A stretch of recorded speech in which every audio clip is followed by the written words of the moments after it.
Hey, what is up guys? It is Silver Sun here, and today I'm going to be giving you guys my review on the Samurai Jack Season 5 Episode 9. Alright, so this episode pretty much starts right after the last episode, to where they were kissing and whatnot, and they actually were kissing, but pretty much they broke off from it, and then it was a little awkward at that moment, and so pretty much, Jack says that she should find some, new clothes to wear, and such, and so pretty much she goes off to do that. Meanwhile, Jack goes off and he pretty much, takes like a little shower and such, and then pretty much Ashi like sees him like taking a shower and stuff like that, which was kind of funny. Like I don't know, like not much really happened. Like it wasn't like really embarrassing, I guess. Like he didn't notice or anything like that. And then like pretty much when he did like look and like see who was there, Ashi was pretty much gone at that point. And then basically she made like a little fire and whatnot and got some food, and so did Jack, and they pretty much just sat down and started talking, and the subject pretty much went into Jack talking about his past, about like when he was a lot younger, when he was like 8 years old or so, when Aku pretty much came in and destroyed his whole village and such.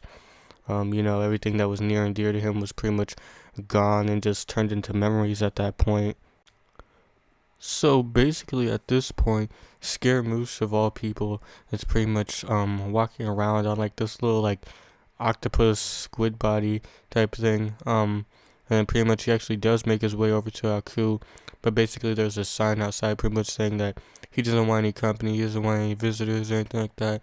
But he's like, screw that, and so pretty much he bypasses that and just sneaks into his house, I guess you could say his castle, and basically he tells Aku that Jack doesn't have his sword anymore and such, and they pretty much start having a little victory dance over that and such, and Aku pretty much gives him back his original body and whatnot, and I could only imagine the look on his face when he realizes what's happened in the more recent episodes, how Jack's sword is back and stuff like that. But we'll get to that when we get to that. And so basically, after that we cut back to Jack, who's pretty much traveling through this like desert kind of place. But before he does travel, I think he talks like to his past self, pretty much telling himself to be careful, the one with the beard and such, his past from the earlier episodes basically this season. And I really do miss that kind of Jack, but it is what it is. And so pretty much Ashi's kind of like looking for him, like she wakes up but Jack's not there, and so pretty much he's pretty much traveling at this point, walking around this like desert type place until he stumbles upon this like robotic graveyard. There's like all these dead robots and stuff like that, and like lots of just big like I don't know what to call it, like just big robots basically, just like around and stuff like that in the sand and such. He's pretty much traveling throughout this place, and there's a pretty strong indicator, at least in my opinion, that I feel like the Guardian's dead at this point, because think about, cause like, well, all right, what am I trying to say here, honestly? But like, if I remember correctly, people were coming up with their own little theories and stuff like that, saying like, oh, he's gonna use the Guardian's portal to get back to the past and stuff like that. He's gonna find him one last time, but I don't think that's gonna be the case this time around, because I didn't see any time portal there or anything like that. All I saw was some broken glasses, so I'm pretty sure that he's probably dead at this point. And then pretty much Ashi catches up with him, and basically he's just saying like, oh, I didn't want you to come along because I didn't want you to get hurt and just like, die like the rest of the people he knew and stuff like that. And speaking of dead people, where's the Scotsman at this time? Like, I thought that by this episode, they would all band together and they would have some sort of all-out assault on Aku's castle, but that doesn't seem to be the case, because it's pretty much just Ashi, Jack, and pretty much Aku shows up at this point, and then pretty much he pretty much like, well, he doesn't really challenge Aku. Well, I mean, he kind of does. Aku kind of challenges Jack to another like fight or so, and pretty much Jack goes in and tries to fight him and stuff like that. But pretty much there's not really much sign of the Scotsman. I'm just like thinking like he didn't get revived for nothing, you know. I hope he comes back pretty soon, at least in the next episode sometime. But it was still pretty funny. This part, pretty much Aku shows up basically, and he's pretty much saying like, oh, you know, a little birdie told me that you don't have your sword anymore, Jack, and then pretty much he whips it out basically, and then he just kind of looks at Scaramouche like with this pissed off face, and then pretty much like as quickly as he looked at him, he pretty much just blew up in his face literally, which I thought was kind of funny. But basically, um, Jack pretty much goes in, tries to attack Aku, but before he can, pretty much Aku, he smells something, and pretty much he's saying that he smells parts of him inside of Ashi, and then so pretty much he has like this little flashback to when he impregnated one of the what do you call them, like the followers of him, I guess you could say. That's how you know, she got pregnant and stuff like that. I mean, obviously enough.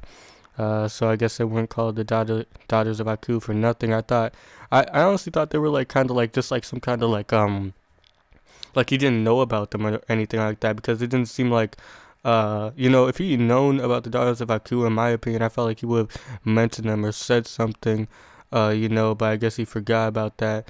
And then pretty much because of that knowledge that we got there, basically he starts controlling Ashi, and basically it's like this what would you call it, like it's been done a few times before, I know it has, but like pretty much those two start fighting, you know, the two heroes here and stuff like that. Pretty much they have to fight each other, and basically Jack's trying to reason with her, pretty much saying like, oh, you know, you need to fight this, you can't let him win and take you over and stuff like that. And so basically Jack's basically trying to fight off this evil version of Ashi. He pretty much like completely controlled her at this point. And I had to say this fight scene was really well animated, just to point it out. Like I liked how there wasn't too many hard cuts. It was pretty much just them like going back and forth, you know, pretty good transitions throughout the action and stuff like that, pretty fluid and whatnot. Kind of intense actually, but I can only imagine how intense it'll get in that next episode, that final episode. But pretty much focusing on this episode, and the last part, basically, well, spoiler alert if you guys haven't seen it yet, pretty much Aku pretty much gets Jack's sword. Basically Jack like has to make a decision to where he has to probably kill Ashi in order to get to Aku to finally kill him off, or maybe Ashi might like fight off the mind control or whatever is happening to her and such. I mean, who knows? I feel like he might have to kill her in the end. But if you guys want to know what I think about the ending and how I think it's gonna happen, you guys can look that up in my Samurai Jack playlist, which should appear by the end of this video.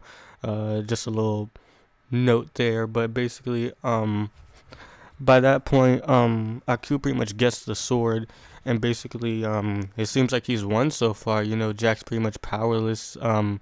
He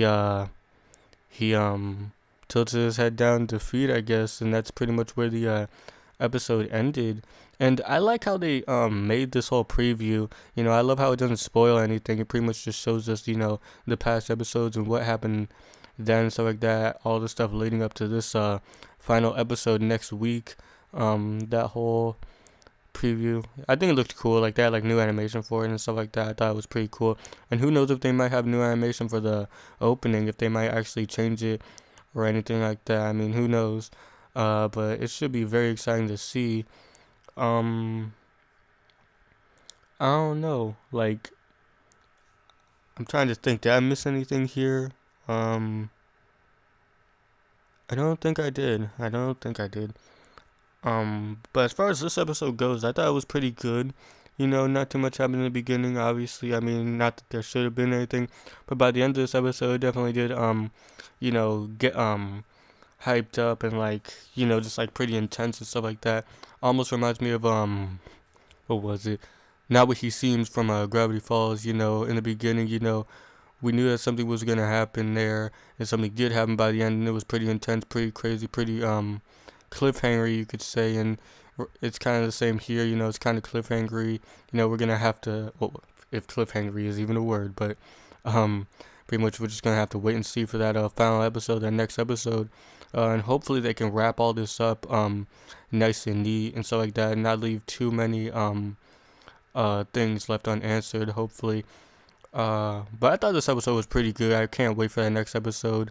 Um, and looking back on it, I'm kind of happy that that whole April Fool's joke kind of happened, because now, you know, if it didn't, you know, we would have had the final episode by now. But honestly, I think that would have been kind of bad, because then it would have been over, and then, you know, everybody probably would have been sad, or, you know, just kind of like not ticked off. I mean, like, it's glad that it's ending and stuff like that, but it's just like, you know, it would have came a little too quickly, in my opinion. I like that we can, you know, get this last week to, you know, reflect and just think about it and stuff like that. I don't know. I don't really mind it at all. But yeah, just tell me what you guys thought of this episode. Did you guys like it? Did you guys hate it? What do you think is going to happen in the next episode? How do you guys think this is all going to be wrapped up? And if you guys want to know how I think all this will be wrapped up, you know, like I said, look at my little theory video I made and such. It's probably debunked by now. I mean, who knows? Maybe we'll have to watch that final episode and see if my theory was right or not. But yeah, that's pretty much it for this review, guys. And until the next one, Silver Sun is out.